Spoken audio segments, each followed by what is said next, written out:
amigos! Hoje, doutora Denise Moreira, a pediatra maravilha, vai falar sobre deficiência de G6PD. O que será a deficiência de G6PD? Estima-se em alguns trabalhos que 7% da população brasileira é acometida por essa deficiência. E o que ela pode nos causar?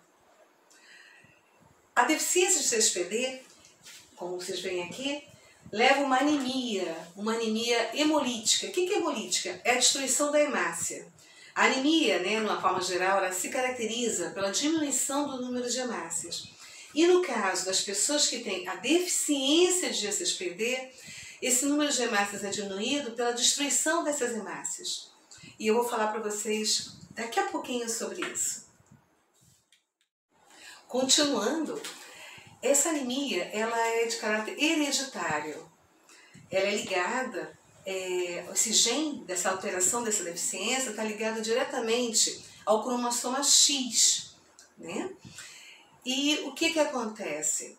Geralmente, os meninos que têm XY, na formação do seu cromossoma, se ele receber o X com essa deficiência, ele vai ser portador dessa anemia, dessa possibilidade dessa anemia hemolítica. As meninas também podem, só que elas têm uma diferençazinha em termos de prevalência. Mas os meninos, com certeza, porque como só tem um X, e é o Y, o menino é X e Y, a menina é X e X.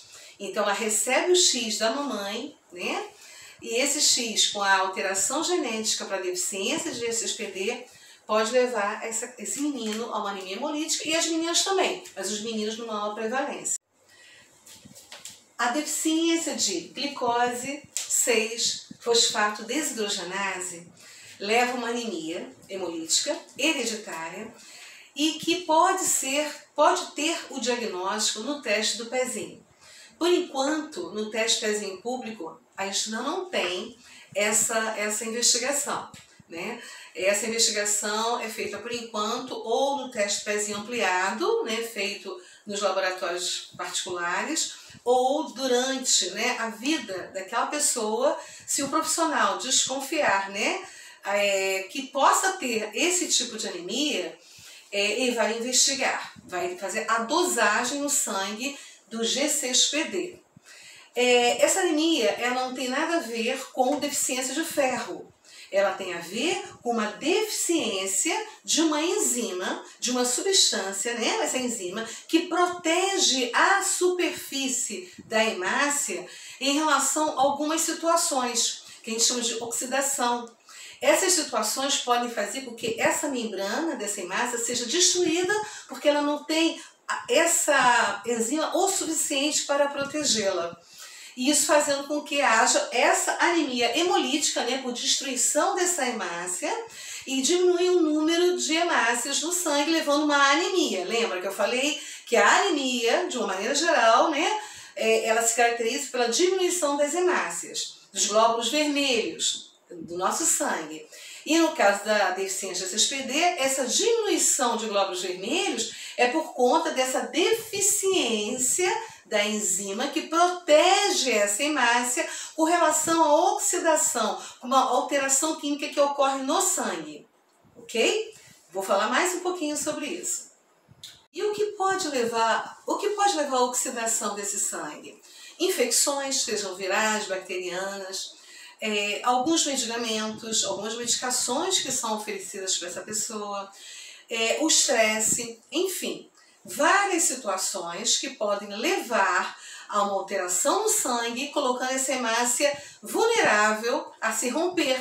Por quê? Porque a hemácia, ou glóbulo vermelho, ela só tem essa enzima, o G6PD, para protegê-la com relação a esse meio do sangue que está oxidado. Então ela acaba ocorrendo a destruição, a eclosão dessa hemácia. Essa membrana ela não aguenta, ela se arrebenta, diminuindo o número de hemácias, levando uma anemia hemolítica.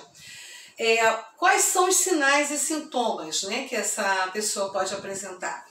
Palidez, uma palidez momentânea ou ela crônica, quando ela não tem diagnóstico. Ela pode levar uma icterícia, que é o amarelinho no olho, que é mais observado nos olhos, mas na pele também, né? É icterícia. Pode levar uma urina escura, o que pode falar a favor já de uma alteração, além da destruição da hemácia, mas pode levar até uma insuficiência renal. Enfim, frequências cardíacas mais rápidas, uma frequência respiratória mais rápida. Então, todo esse conjunto leva a gente a pensar que essa pessoa que tenha essa deficiência de SSPD está sofrendo agudamente por uma anemia hemolítica, ou seja, ela foi submetida a esse fator de oxidação e como ela não tem essa substância, essa enzima que protege a hemácia, ela acaba levando uma anemia hemolítica, uma destruição de hemácias. É bom salientar qual é a função da hemácia. Né? A função da hemácia, ou o glóbulo vermelho, é transportar o oxigênio. Então, se a gente diminui o número de hemácias por essa destruição, né, por essa pessoa não ter essa enzima para proteger essa destruição da hemácia, o que vai acontecer? Vai comprometer a troca de oxigênio, né, o transporte do oxigênio para o corpo, por isso que a pessoa pode levar uma frequência respiratória mais rápida, que a gente chama de taquipneia, ou uma taquicardia, porque o coração tem que funcionar mais rápido, né, para poder transportar aquele oxigênio por todo o corpo. E por consequência da destruição dessas hemácias é formado um pigmento, né, que é a bilirrubina, que pigmenta a pele, né, de amarelo, o olho de amarelo, a urina ficando escura, as fezes podem inclusive ficar claras e podem levar até uma insuficiência renal. Enfim, é uma alteração hereditária, é uma anemia hereditária que ainda não tem no teste do pezinho público, e que é fundamental que a população, que vocês, papais, mamães, saibam da existência dessa anemia. Porque muitas vezes as crianças têm esta anemia e elas não são investigadas, ou então não se pensa que haja essa possibilidade. E como eu falei com vocês, em torno de 7% da nossa população apresenta essa alteração. E existe uma série de medicamentos, elementos, substâncias que devem ser evitados, que também podem levar a essa oxidação do sangue, fazendo com que haja toda essa situação aqui. Deficiência SSPD para proteger a membrana da hemácia ou do glóbulo vermelho, que é a mesma coisa, e consequentemente levando a anemia hemolítica. No final do vídeo eu vou colocar para vocês, tá, a listagem de medicamentos que devem ser evitados, tá, para as pessoas que têm SSPD. Mas fica o alerta para vocês, tá, que existe sim essa anemia hemolítica hereditária, que atinge em torno de 7% da nossa população, que ainda não consta da triagem neonatal pública e que é importante, fundamental que vocês saibam por quê? Porque tem como ser controlada, acompanhada, né? E assim, evitado esse tipo de situação mais grave, né? Que essa anemia seja muito bem controlada e que se tenha, né, uma vida saudável, plena, sabendo das coisas que têm que ser evitadas e já ficando em alerta caso haja um daqueles sinais e sintomas, já sabendo que há a anemia hemolítica por deficiência de SSPD. Tá ok? Eu espero que vocês tenham compreendido. Qualquer dúvida, por favor, né, vocês façam perguntas, tá? Aqui que eu vou, né, deixar em aberto, né? Deixe o seu like e sugestões para os próximos vídeos, tá ok? Um beijo grande no coração de vocês.